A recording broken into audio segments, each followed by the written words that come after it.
Eu acho que todos talvez tenham esse texto de cor. Esse texto está em Filipenses, capítulo 4, apenas o versículo 4.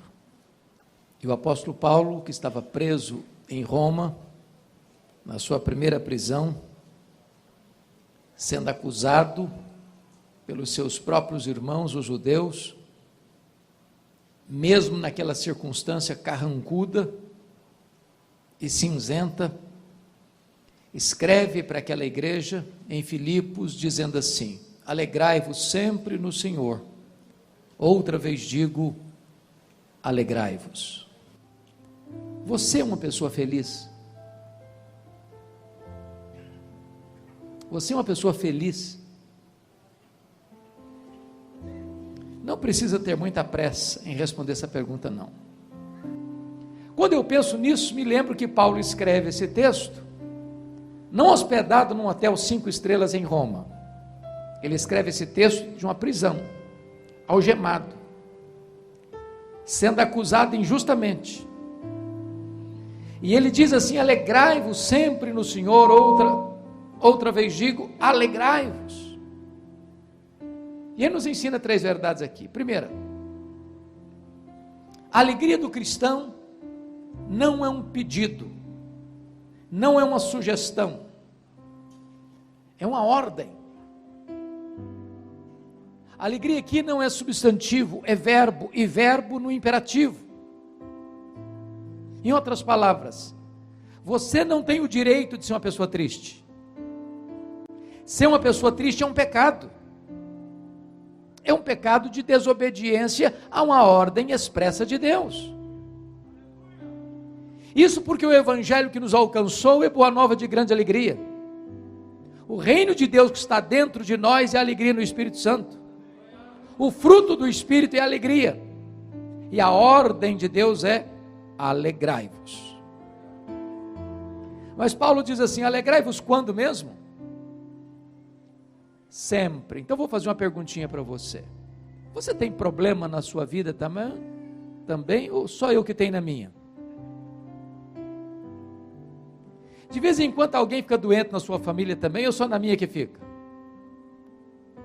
De vez em quando, ou de vez em sempre, a grana fica curta lá também? Então, quando Paulo diz alegrai-vos sempre, o que ele está querendo dizer? Que a alegria do cristão não depende de circunstância, é ultra circunstancial. Estar feliz quando está tudo bem, até o ateu consegue. O grande desafio é ser uma pessoa feliz, apesar das circunstâncias adversas. Isso porque a alegria do cristão não é um sentimento, não é uma emoção. A alegria do cristão não é apenas ausência de coisas ruins, nem apenas presença de coisas boas. A alegria do cristão tem endereço, tem nome. A alegria do cristão é Jesus.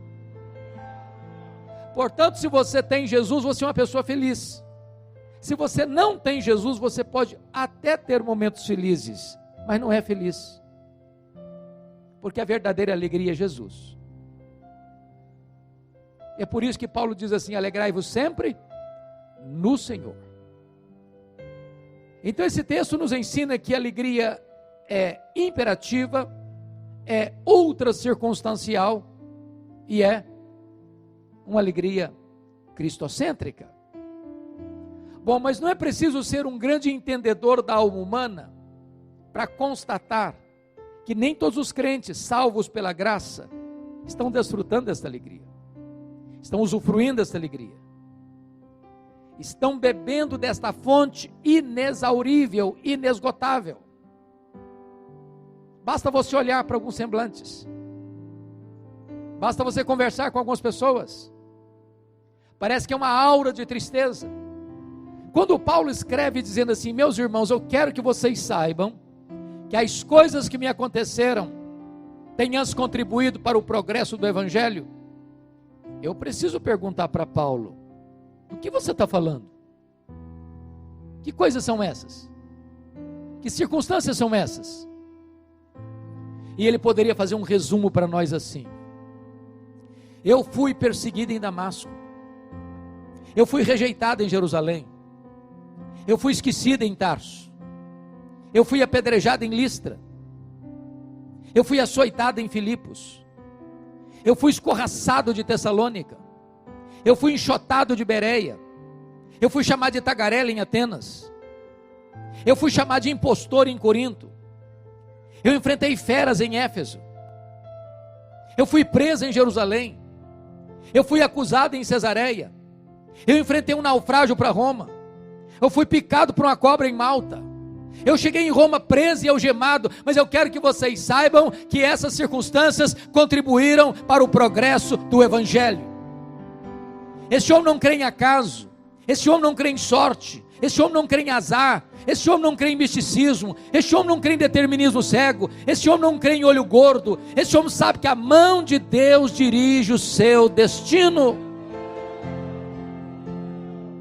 Olha para as circunstâncias da sua vida na perspectiva da soberania de Deus, para que as circunstâncias não levem embora a sua alegria. Porque Paulo estava preso em Roma, diz ele no capítulo 1, 3 coisas aconteceram.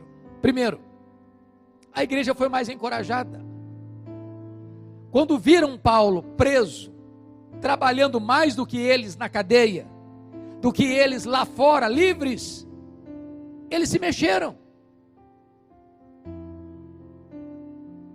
começaram a trabalhar, foram estimulados. Dr. Ray Stedman, de saudosa memória, disse que há um método quase que infalível de crescimento de igreja. Eu pessoalmente não gosto desse método, mas ele diz assim: você quer ver a igreja crescer? Bote os pastores na cadeia e a igreja crescerá. Porque Paulo estava preso, diz ele, toda a guarda pretoriana tomou conhecimento das suas cadeias em Cristo. A pergunta é: o que era a guarda pretoriana? A guarda pretoriana era a guarda de elite do imperador romano. Eram 16 mil soldados da mais alta patente do império. Eram aqueles da carreira militar que tinham trânsito livre no palácio, tinham influência no império.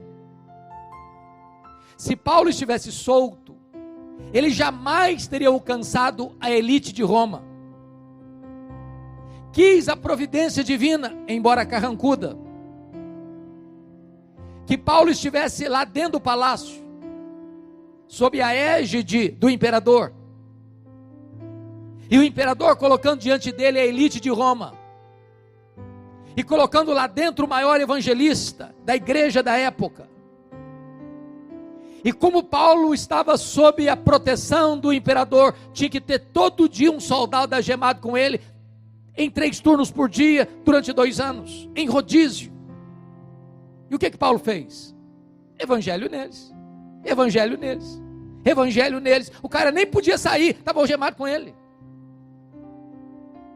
O imperador Nero certamente não sabia, mas Deus o havia constituído em presidente das missões estrangeiras do império, porque colocou lá dentro do palácio o maior evangelista e diante dele seu auditório. Porque Paulo estava preso, diz ele em terceiro lugar, ele não podia visitar as igrejas como era seu desejo. O que ele fez? Começou a escrever cartas. As cartas da primeira prisão: Efésios, Filipenses, Colossenses, Filemon.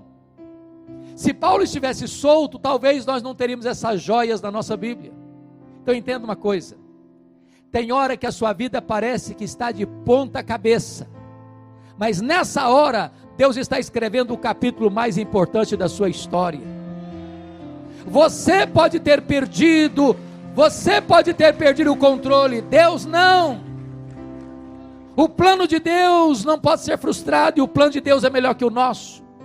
E você e eu podemos afirmar com toda eloquência: sabemos que todas as coisas cooperam para o bem daqueles que amam a Deus, daqueles que são chamados segundo o seu propósito. Olhe para as circunstâncias da vida na perspectiva da soberania e da providência de Deus, para que as circunstâncias não roubem a sua alegria. Calma, calma, vai dar certo. Vai dar certo. O final já está escrito. E a vitória de Cristo e da sua igreja.